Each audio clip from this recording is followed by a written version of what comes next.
Hello दोस्तों, आज की इस वीडियो में हम पढ़ने वाले हैं राइज ऑफ नाजीज़्म एंड फैसिज्म। तो आज की इस वीडियो में हम डिस्कस करेंगे नाजीज़्म का राइज, क्या काजेज़ थे नाजीज़्म के राइज के और कौन से कॉन्सिक्वेंसेस थे। तो चलिए पहले हम नज़र डालते हैं एडोल्फ हिटलर की थोड़ी सी हिस्ट्री पढ़ते हैं कि वो उन्होंने कैसे नाजीज़्म को ज्वाइन किया। पॉलिटिकल पार्टी नाजीज़्म जो है कैसे ये पावर में आई। उसके बाद काजेज़ पढ़ते हैं कि कौन से काजेज़ थे इसके राइज के। Adolf Hitler, born in 1889 in Austria, he acted as a messenger in the First World War. Adolf Hitler, जिसका नाम बच्चे बच्चे ने सुना होगा, जो 1889 में पैदा हुए हैं ऑस्ट्रिया में। ये पहले काम करते थे मैसेंजर का, ऑरेटर का काम करते थे फर्स्ट वर्ल्ड वॉर में। ये जिसको हम सिपाही भी हम कहते हैं। He joined the German workers Party and renamed it as National socialist German Worker Party. इसने जर्मन वर्कर्स पार्टी, जिसका पहला नाम था, ये ज्वाइन कर ली और इसका नाम बदल दिया और national socialist German workers party इसका नाम रख लिया। ठीक है। This party later came to be known as Nazi party, और इसी पार्टी का फिर से नाम चेंज करके नाजी पार्टी रख लिया। By 1932 it had become the largest party with 37% votes. फिर 1932 से ये पार्टी एक बहुत बड़ी पार्टी बन गई, और इस पार्टी को 37% वोट्स मिले जर्मन पार्लियामेंट में। Nazism became a mass movement only during the great depression 1929 to 1931। और फिर नाजिज्म एक बहुत बड़ी पार्टी बन गई, एक मास मूवमेंट बन गई ग्रेट डिप्रेशन के दौरान, जो 1929 से लेकर 1931 में ग्रेट डिप्रेशन आया था। So this was the little introduction about the Adolf Hitler, his life journey, and his political party that he joined Nazism, how Nazism evolutes. चलिए अब हम कुछ काजेज देखते हैं कि कैसे नाजिज्म पावर में आई, कैसे नाजिज्म राइज हुई, कौन से काजेज थे। Number first is political instability. तो पहला काज है पॉलिटिकल इंस्टेबिलिटी। जो वहाँ की डेमोक्रेसी थी जर्मनी की खासकर, वो बिल्कुल फेल हो चुकी थी लोगों को रिलीफ देने के लिए, जो लोग अफेक्टेड थे वर्ल्ड वार फर्स्ट की वजह से। तो हिटलर सामने निकल कर आया और वो प्रॉमिस करता है लोगों से। हिटलर लोगों को दिलासा देता है कि मैं अगर जीतता हूँ, मेरी पार्टी अगर वन करती है, तो मैं आपको ये चीज़ें फ़राहम करूँगा। मैं आपकी जो पॉलिटिकल कंडीशंस हैं या आपकी जो इकोनॉमिक कंडीशंस हैं, वो मैं स्टेबल करूँगा, वो मैं ठीक करूँगा। तो इस तरह से लोगों का सपोर्ट हिटलर को मिल गया।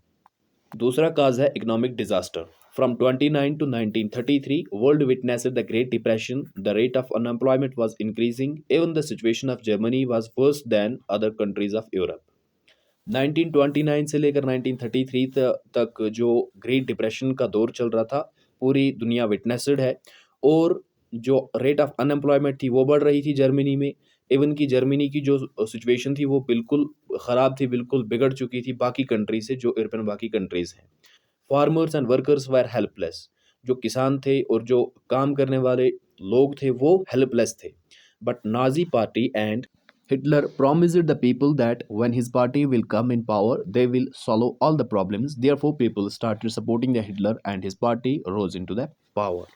लेकिन नाजी पार्टी और हिटलर ने लोगों से ये वादा किया, ये लोगों को दिलासा दिलाया, यकीन दिलाया कि जब उसकी पार्टी जीतेगी, वो पावर में आएगी, तो वो सारे इनकी जो प्रॉब्लम्स हैं, मसले हैं, वो हल करेगी। और इस तरह से लोगों को लगा कि पार्टी कुछ हमारे लिए अच्छा ही करेगी, तो उन्होंने नाजीज़्म का और हिटलर का सपोर्ट किया और इस तरह से नाजीज़्म पावर में आ गई। तो ये भी एक काज था। Number third is rise of communism. Hitler had fear of communist party to come into power. Hitler को डर लग रहा था, जो अपोजिट पार्टी थी कम्युनिस्ट पार्टी, वो पावर में आ रही थी, वो पावर में थी, तो हिटलर हिटलर को डर लग रहा था कम्युनिस्ट पार्टी अपोजिशन पार्टी से। So he exposed the communists before the people. तो उसने क्या किया, कम्युनिस्ट्स को एक्सपोज किया लोगों के सामने, कम्युनिस्ट लीडर्स का बुरा भला कहा लोगों के सामने। एज अ रिजल्ट, तो रिजल्ट क्या निकला, they prefer to join Nazi party than the communist party. तो आम लोगों ने नाजी पार्टी को प्रेफर किया और कम्युनिस्ट पार्टी को छोड़ दिया।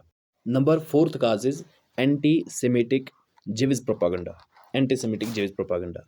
Hitler and the common Germans hated Jews because they were educated and were controlling most of the lands, properties, industries, etc.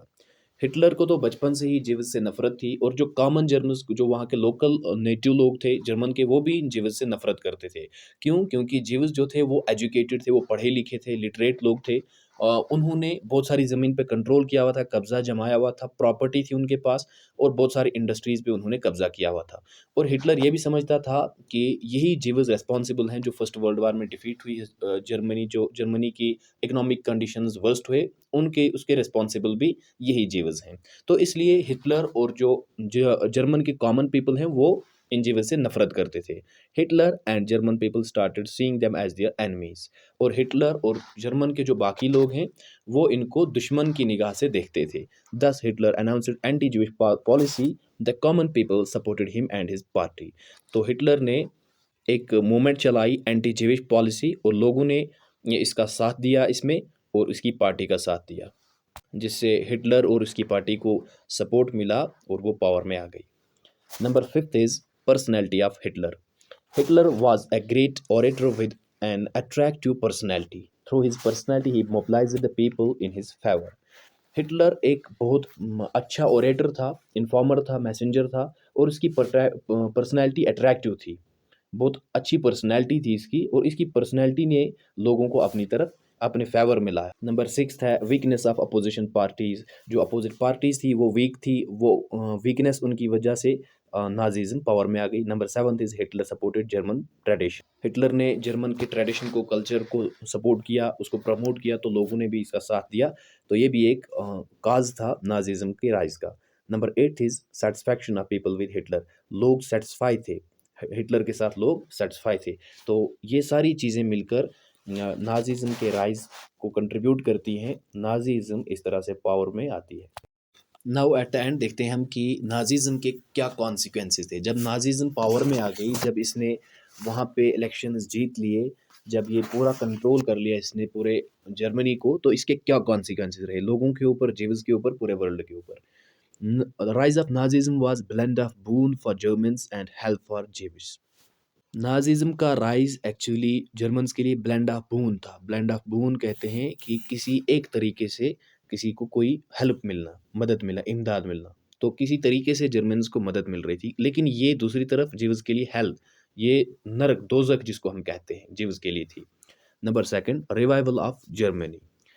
नाज़िज़्म का पावर में आना, इससे जर्मनी की जो इकोनॉमिक कंडीशंस थी वो रिवाइव हो गई। जर्मनी की जो कंडीशंस थी वो दोबारा से बहाल हुई। Unemployment and inflation decreased. जो अनएम्प्लॉयमेंट थी, जो इन्फ्लेशन थी, जो वहाँ पे प्राइसेस हाई थी, वो कम हो गई। Improved the condition of farmers and provide land to landlords. जो फार्मर्स थी उनकी कंडीशंस इम्प्रूव हुई और लैंडलॉर्ड्स को लैंड प्रोवाइड कर दी गई, क्योंकि जीव्स को किल करके उनसे लैंड ली गई, फैक्ट्रीज ली गई, वो इन फार्मर्स को और इन वर्कर्स को दी गई। Complete restriction of freedom of speech, expression and media. पूरी रिस्ट्रिक्शन, पूरी रुकावट लगा दी गई फ्रीडम ऑफ स्पीच पे। कोई कुछ बोल नहीं सकता था नाज़िज़्म के अगेंस्ट, या कोई एक्सप्रेस नहीं कर सकता था अपने थॉट्स को, या मीडिया उनके ऊपर भी एक रिस्ट्रिक्शन थी, वो सच नहीं दिखा सकती थी नाज़ीज़ क्या कर रहे थे, ये पॉलिटिकल पार्टी क्या कर रही थी कंट्री के अंदर। Jews were excluded from citizenship, jobs, education etcetera. Jews को एक्सक्लूड कर दिया गया, उन्हें सिटीजनशिप उनकी कैंसिल कर दी गई, उनको जॉब्स नहीं करने देते थे, कोई काम नहीं करने देते थे, अलाउ नहीं किया जाता था एजुकेशन हासिल करने के लिए, बाकी चीज़ें। इवन जीव्स को बाहर निकलने पे भी रोक लगाई गई थी, रिस्ट्रिक्शंस लगाई गई थी। जहाँ जहाँ भी जीव्स को देखते थे उन्हें वहीं पे मार देते थे। Holocaust, जीव्स where killed in concentration camps, 6 million जीव्स where killed. Holocaust, जिसको जीनोसाइड कहते हैं, यानी कि बहुत बुरी तरह से किसी को मारना। जीव्स को कंसंट्रेशन कैंप्स में, गैस चैम्बर्स में लेकर उन्हें मारते थे। 6 मिलियन जीव्स को किल कर दिया, मार दिया गया, जबकि only 1% जीविश people contributed the population of Germany. ठीक है, 1% जीविश पीपल जर्मनी की पॉपुलेशन को कंट्रीब्यूट करते थे। Hitler was the main reason for world war second in which 60 million died. Hitler main reason रहा है वर्ल्ड वार सेकेंड का, जिसमें 60 मिलियन लोग अपनी जान गंवाए हैं। ये माना जाता है कि 70%, only 70% only Hitler is responsible for the world war second. World war second का 70% अकेला हिटलर रहा है।